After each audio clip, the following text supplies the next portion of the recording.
Հիմա մենք գտնվում ենք Ծաղկևանքում։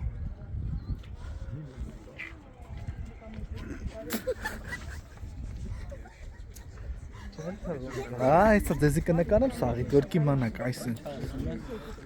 Որ իմանաք ոնց եք ծաղկել։ Խնդում են ժողովուրդ ճամրես։ Բայց ես էլ մի տեսակ ասած հիմա մենք մամ ասում ես բերթում եմ, չէ՞ որ հիմա Մեզ գուբախտում եմ, տեսել ենք որ իրար ծաղկpadն է։ Հա, նման էր ինչ որ ճիշտ է։ Այն Սովորբենյանի աղջիկը հələ հիմա իրար նայել տալիս կյանքը։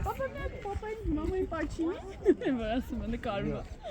Ապրում աղջիկը։ Դեսի մի նկարա նկարը։ Որտեղ իրանք սիրում են։ Թո բոլորի ուխտը ի կատար լինի, ժողովուրդ ջան։ Ով ինչ նպատակ, ցանկություն, առողջական խնդիր ունի, ի սրտե ցանկանում եմ, որ բոլորդ վերականգնեք ու հասնեք ձեր նպատակին։ Բոլորը։ Լավ եղեք բոլորդ, լավ օր։